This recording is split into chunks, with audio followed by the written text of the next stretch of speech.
प्रश्नावली 5.1 प्रश्नावली 5 में है समांतर श्रेणी। समांतर श्रेणी ये होती है, देखो A1 A2 A3 dot dot dot AN, ये होती है समांतर श्रेणी। पहला ये होता है पहला पद, और एक होता है D सार अंतर। प्रथम पद तो होता है A फर्स्ट नंबर का। फिर दूसरी चीज होती है इसके अंदर सार्व अंतर। सार्व अंतर मतलब होता है A2 माइनस A1। सार्व अंतर को हम बोलते हैं D।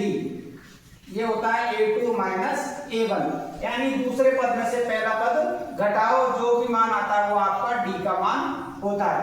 अब पहला सवाल दे रखा है इसमें, प्रत्येक किलोमीटर के बाद का टैक्सी का किराया, जबकि प्रथम किलोमीटर का किराया 15 है। यानी प्रथम किलोमीटर A1 का मान हमको 15 दे रखा है। A1 का मान 15 दे रखा है। प्रत्येक किलोमीटर अतिरिक्त किलोमीटर का किराया 8, यानी D का मान हमको कितना दे रखा है 8। अब हमको समांतर श्रेणी ज्ञात करनी है, यानी AP ज्ञात करनी है। AP बराबर क्या होता है, यही A1 A2 A3 dot dot dot dot AN, यानी हमको A1 का मान तो दे रखा है यहाँ पर 15, A1 का मान 15, A2 का मान ज्ञात करना, तो A2 बराबर क्या होगा A1 plus D। A1 plus D, A1 का मान 15 है, D का मान कितना है 8। 15 और 8 जोड़ो कितने हो गए 23। तो दूसरा पद कितना आ गया आपका 23। फिर तीसरा पद कैसे ज्ञात करेंगे, A3 वाला। तो इसमें हमको क्या करना है, A2 में फिर D का मान जोड़ना है, यानी A2 कितना आया हमारा 23, तो 23 में हमको कितना जोड़ना है 8 जोड़ना है। 23 में 8 जोड़ेंगे तो ये कितने आ जाएंगे 31। कितने आ जाएंगे 31। इस प्रकार ये समांतर श्रेणी AP हम ज्ञात कर सकते हैं।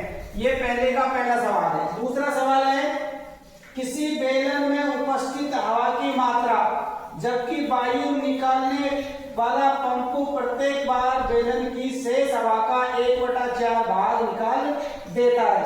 तो प्रथम पद निकालना है इसमें हमको, पहले तो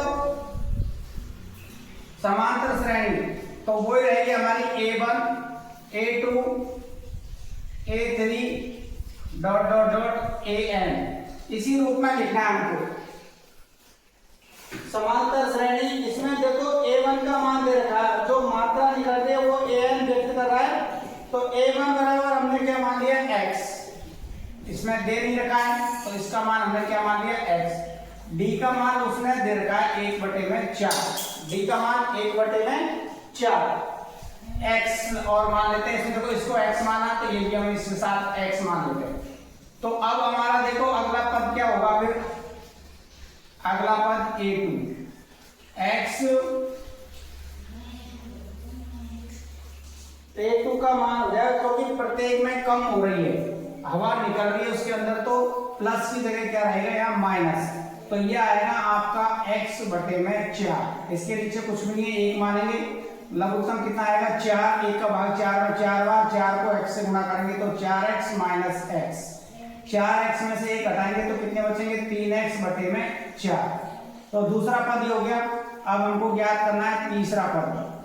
दूसरा पद आया हमारा 3x/4, और तीसरा पद ज्ञात करेंगे अगला। तो ये दूसरा पद क्या है हमारा 3x/4, घटाना वही है आपको x/4।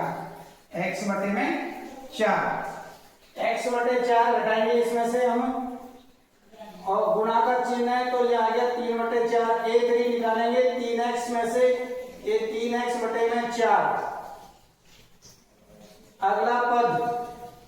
अगला पद ज्ञात करेंगे इसमें। इस प्रकार से हम इस समांतर श्रेणी को आगे ज्ञात कर सकते हैं।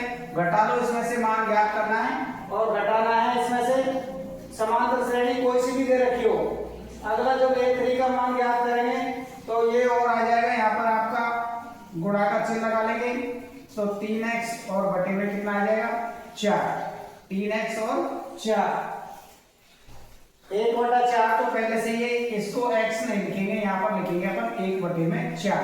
1/4 हवा निकल रही है तो ये आ जाएगा आपका 3x और बटे में 4 माइनस 3x को 1 से गुणा करेंगे तो 3x आएगा, और नीचे 4 को गुणा करेंगे तो 16।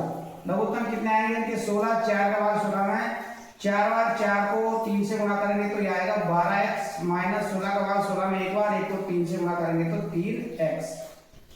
ये कितना आ गया 3x। अब 3x को घटाएंगे 12 में से कितने बचेंगे 9x और बटे में कितना आएगा 16। इस प्रकार से हमारी समांतर श्रेणी बन जाएगी। a1 का मान, फिर a2 का मान, फिर a3 का मान। इसी प्रकार से हम समांतर श्रेणी को ज्ञात कर सकते हैं। ये पहले का पहला हो गया। दूसरा, अब इसका अगला सवाल है, प्रत्येक मीटर की खुदाई के बाद एक कुआं खोदने में आई लागत, जबकि प्रथम मीटर खुदाई की लागत है 150 रुपए। यानी a1 का मान हमको दे रखा है 150 रुपए। बाद में प्रत्येक मीटर की खुदाई की लागत है 50 रुपए। यानी d का मान हमको इसने दे रखा है कितना 50 रुपए। हमको AP ज्ञात करनी है, A1, A2 और A3 dot dot dot. A1 का मान तो हमको इसने दे दिया कितना 150। A2 का मान ज्ञात करना तो A2 बराबर हो जाएगा A1 प्लस D। A1 का मान 150 है और D का मान 50 है। जोड़ने पर कितना आ जाएगा A2 का मान 200। A2 का मान कितना आ गया 200। इसी प्रकार A3 का मान ज्ञात करेंगे। A3 का मान ज्ञात करने के A2 प्लस D। जितने भी पद हमको ज्ञात करने हैं सब में D का मान जोड़ना है। A2 का मान 200 है तो 200 और D का मान 50 है तो 50। तो A3 का मान कितना आ गया आपका 250। A3 का मान 250। इस प्रकार हम इस समांतर श्रेणी AP का मान ज्ञात कर सकते हैं। ये है आपका पहले का तीसरा सवाल।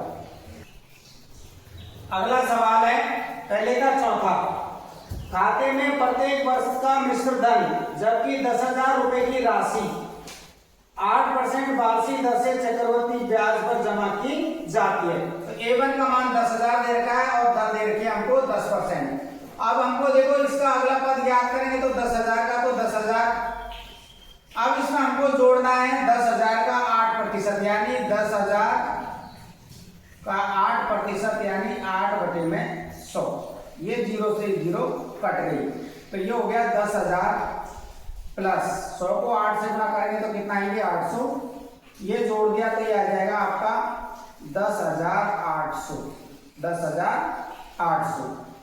अगला पद ज्ञात करेंगे, जैसे A3 वाला ज्ञात करना हमको तो 10,800 प्लस फिर 10,000 का वही 8/में 10,800 का 10,800 का 8/100। ये 2 0 से 2 0 कट गई। ये कितना आ गया 10,800। आगे कितना है ये गुणा करेंगे तो 864 जोड़ेंगे तो कितना आएगा 4 और 6 8 8 16 और 1 ये आया। अब देखो यहाँ पर देखो हमारे इसमें देखो D का मान हमने जो ये ज्ञात किया, इसमें तो आया 800, इसमें आया 864।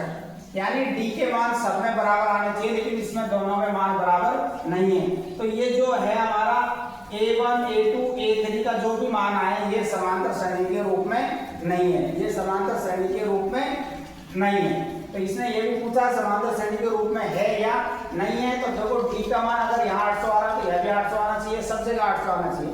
अगर सब में बराबर आ रहा है तो D का मान सब में बराबर है तो समांतर श्रेणी है, वरना समांतर श्रेणी नहीं है। दूसरा सवाल है, दूसरे सवाल में हमको A का मान दे रखा है, D का मान दे रखा है और AP के 4 पद ज्ञात करने हैं। AP के 4 पद ज्ञात करने हैं। यानी A1 का मान तो हमको दे रखा है 10। A2 ज्ञात करना तो A2 बराबर क्या हो जाएगा आपका A1 प्लस D। A1 का मान 10 है तो D का मान भी कितना दे रखा है हमको 10, तो कितना आ जाएगा 20। A2 का मान कितना आ गया हमारा 20 आ गया। इसी प्रकार हमको A3 का मान ज्ञात करना है। A3 का मान ज्ञात करना है तो क्या रहेगा A2 प्लस D। A2 का मान कितना है हमारा 20 और D का मान कितना है 10। तो A3 का मान कितना आ गया 20 में 10 जोड़ेंगे तो 30। 20 और 10 कितने हो गए 30। 4 पद पूछे हैं तो चौथा पद और ज्ञात कर लो। A4 बराबर क्या आएगा आपका A3 प्लस में D। A3 का मान कितना है आपका 30 और D का मान कितना है 10। जोड़ेंगे तो कितना आ जाएगा 40। तो इस प्रकार से ये AP ज्ञात के 4 पद हो गए 10 20 और 40। 10 20 और 40। इसी प्रकार ये दूसरे का पहला सवाल था। दूसरे का दूसरा सवाल है। दूसरे है -2, ए का मान है -2 और डी का मान है 0 और डी का मान कितना दे रखा है 0। एपी के 4 पद ज्ञात करने यानी A1, A2, A3 और A4। तो A1 बराबर तो हमारे पास में हमको पता है -2 है। अब हमको A2 ज्ञात करना है तो ये हो जाएगा आपका A1 प्लस D। A1 का मान कितना है -2, D का मान कितना है 0 तो कितना आएगा -2। फिर इसी प्रकार हमको A3 ज्ञात करना तो ये हो जाएगा A2 प्लस D। A2 का मान आया -2, D का मान 0 तो 0 ये हो जाएगा -2। इसी प्रकार A4 ज्ञात करेंगे तो यानी A3 में D जोड़ेंगे। A3 का मान भी -2 है, D का मान 0 तो इसका भी कितना आ जाएगा -2। तो यानी सभी में आपका मान आएगा -2 -2 और -2 -2 सब में यही मान आया आपका प्रथम 4 पद। ठीक है, ये हो गया आपका दूसरा। अब अगले सवाल में ए का मान 4 है और डी का मान -3 है। वही हमको एपी के 4 पद ज्ञात करने हैं, A1, A2, A3 और A4। A2 का मान क्या, इसका मान तो है हमारे पास 4 है, A2 का मान ज्ञात करेंगे तो ये हो जाएगा A1 प्लस D। A1 का मान 4 है, D का मान -3 है तो 4 में से 3 घटाएंगे कितने बचेंगे 1। इसी प्रकार A3 का मान ज्ञात करेंगे, A2 का मान क्या और प्लस D। A2 का मान 1 है, D का मान -3 है तो बचेंगे -2। इसी प्रकार A4 ज्ञात करेंगे यानी A3 में D जोड़ेंगे। A3 का मान -2 है और D का मान -3 है तो कितने आएंगे -5। तो इस प्रकार ये समांतर श्रेणी के 4 पद हो गए, 4, 1, -2 और -5। इसका चौथा सवाल है, इसमें हमको दे रखा है ए का मान तो -1 है, ए का मान -1 और डी का मान दे रखा है हमको 1/2, डी का मान 1/2। वही एपी के 4 पद ज्ञात करने हैं, A1, A2, A3 और A4। इसका मान तो हमको -1 दे रखा है, A2 ज्ञात करना है यानी A1 में D जोड़ना है। A1 का मान -1 है, D का मान 1/2 है। इसके नीचे कुछ नहीं है, एक मान लिया, लघुत्तम आ गया हमारा 2, 1 का भाग 2 में 2 बार, 2 को -1 से गुणा करेंगे -2, प्लस का चिन्ह है तो प्लस, 2 का भाग 2 में 1 बार, 1 को 1 से गुणा करेंगे तो 1, तो इसका मान आ जाएगा -1/2। इसी प्रकार हम A3 का मान ज्ञात करेंगे तो A2 में D जोड़ेंगे। A2 का मान आया हमारा -1/2 और D का मान कितना है हमारा 1/2, तो ये प्लस माइनस कट जाएंगे, क्या बचेगा यहाँ पर 0। फिर हमको A4 का मान ज्ञात करना है यानी A3 में हमको D का मान जोड़ना है। तो A3 का मान कितना आया 0, D का मान कितना है 1/2, तो इसका मान कितना आ जाएगा 1/2। तो इसका मान तो आया अपना -1/2, A3 का मान 0 और इसका मान 1/2। इस प्रकार से इसके ये मान हमारे पास में आ गए।